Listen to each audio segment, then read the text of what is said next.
اور پھر سیدہ کائنات نے اس جملے کی لاج بھی رکھی. نہ صرف یہ کہ فرمایا عورت کے لیے بہتر یہ ہے کہ نہ وہ کسی مرد کو دیکھے نہ وہ کوئی مرد اسے دیکھے، بلکہ اس پر عمل بھی کر کے دکھایا.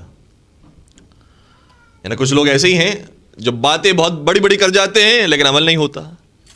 آیت اللہ خامنہ نے بڑا ایک خوبصورت جملہ ارشاد فرمایا، کہا نہج البلاغہ میں جو علی مرتضیٰ نے دنیا کو 3 طلاقیں دی ہیں کہ میں نے تجھے طلاق دی، میں تجھ سے دور ہو گیا، مجھے دنیا کی ضرورت نہیں ہے، ایسا نہ سمجھو کہ علی نے صرف کہہ دیا ہے. کہا علی کو جب حکومت ملی ہے علی نے کر کے دکھایا ہے. علی نے کہا بعد میں ہے، کیا پہلے ہے. نہج البلاغہ کے جتنے جملے ہیں تقریباً اکثریت اس میں سے وہ ہے کہ جو مولا متقیان کو حکومت ملنے کے بعد کے جملے ہیں. لہذا پہلے حکومت کو ایسا کر کے دکھایا، میری نگاہ میں حکومت کی کوئی حیثیت نہیں، دنیا کی کوئی حیثیت نہیں. اس کے بعد پھر یہ کہا ہے کہ دنیا کو میں 3 طلاقیں دیتا ہوں. تو سیدہ کائنات نے بھی صرف کہا نہیں ہے، کر کے دکھایا.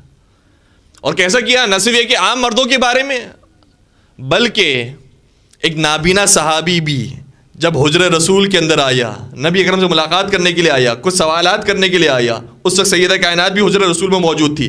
جیسے ہی وہ نابینا صحابی آیا، ابن مختوم اس کا نام بیان کیا گیا، جیسے ہی وہ صحابی آیا، سیدہ کائنات اپنے رسول اللہ کے حجرے سے دوسرے حجرے میں تشریف لے گئی. رسول اللہ سوال کرتے ہیں، اے میری بیٹی تم کیوں جا رہی ہو؟ یہ اندھا ہے، یہ نابینا ہے، یہ تمہیں نہیں دیکھ سکتا. بی بی نے اس وقت جواب دیا. دیکھیں بی بی نے کیا فرمایا تھا؟ صرف یہ نہیں فرمایا تھا کہ کوئی نامحرم مرد اسے نہ دیکھے، یہ بھی فرمایا تھا یہ بھی انہیں نہ دیکھے، یہی فرمایا تھا. لہذا فرمانے لگی، یا رسول اللہ، اے میرے بابا جان، اے رسول خدا، صحیح ہے یہ مجھے نہیں دیکھ سکتا لیکن میں تو اسے دیکھ سکتی ہوں، اور یہ میری خوشبو کو محسوس کر سکتا ہے. لہذا پردے میں تشریف لے گئی. اچھا، اتفاق کی بات یہ بھی قدرت کا کرشمہ ہے کہ جو واقعہ بنت رسول کے ساتھ پیش آیا وہی واقعہ 2 ازواج رسول کے ساتھ بھی پیش آیا. اب میں نام تو سب کے بیان نہیں کر سکتا، بیان نہیں وہی واقعہ. ایک نابینا صحابی رسول اکرم سے ملاقات کرنے کے لیے آیا اور اس وقت 2 ازواج رسول موجود تھیں. جیسے ہی وہ نابینا صحابی آیا، یہ ازواج رسول اسی مقام پر کھڑے رہیں. نبی اکرم نے شاہ فرمایا، تم دیکھتے نہیں ایک نامحرم مرد آیا ہے، تو اپنے حجرے میں تشریف لے جاؤ. ان دونوں کا جواب کیا تھا؟ دونوں کہنے لگیں، یا رسول اللہ یہ نابینا ہے، یہ ہمیں دیکھ نہیں سکتا. اس وقت نبی اکرم نے فرمایا، صحیح ہے یہ تمہیں نہیں دیکھ سکتا لیکن تم تو اسے دیکھ سکتی ہو، لہذا تم حجرے میں چلے جاؤ. تو فرق واضح ہو گیا. بنت رسول اور ہیں، زوجہ رسول اور ہیں. بنت رسول وہ ہیں جو رسول کے کہنے سے پہلے مزاج رسول کو جانتی ہیں، اور زوجہ رسول وہ ہیں جو کہنے کے باوجود بھی عمل کرنے میں کتراتی ہیں.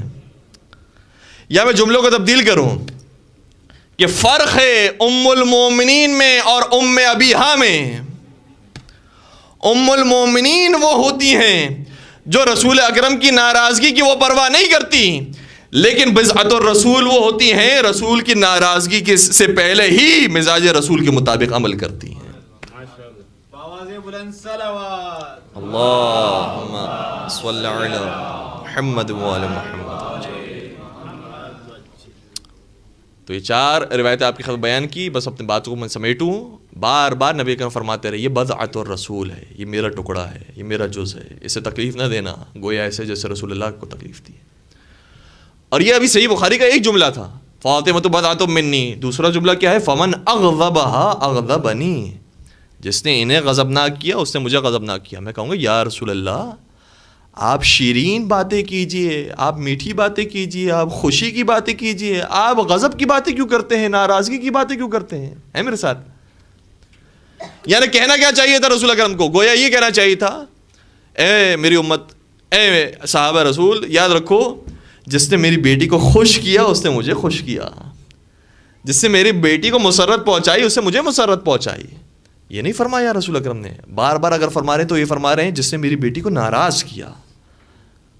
گویا رسول اکرم جانتے ہیں، اشارہ دے کر جا رہے، خبردار میری بیٹی کو ناراض نہ کرنا، اگر خوش نہ رکھ سکو تو ناراض نہ کرنا، غضبناک نہ کرنا، کیونکہ ان کا غضب نہیں ہے، یہ میرا غضب ہوگا.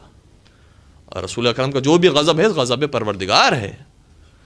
اب ہمیں سمجھ میں آیا جو ہم روزانہ پڑھتے ہیں سورہ الحمد کے اندر کہ پروردگار مجھے صراط مستقیم پر ثابت قدم فرما، اہدنا الصراط المستقیم، یہ کن لوگوں کا راستہ ہے؟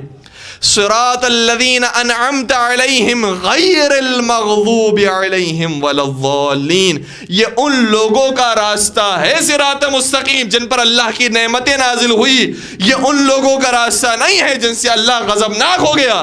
اللہ کن سے غضبناک ہوا ہے؟ جس نے سیدہ کو غضبناک کیا ہے، اللہ ان سے غضبناک ہو گیا۔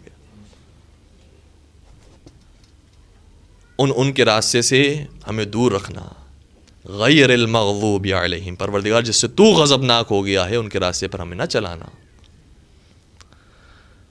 بار بار فرماتے ہیں۔ اور مختلف الفاظ اس روایت کی موجود ہیں، یہ میں نے ایک لفظ آپ کو صحیح بخاری کا بیان کیا ہے، ورنہ کئی سارے جملے ہمارے پاس موجود ہیں۔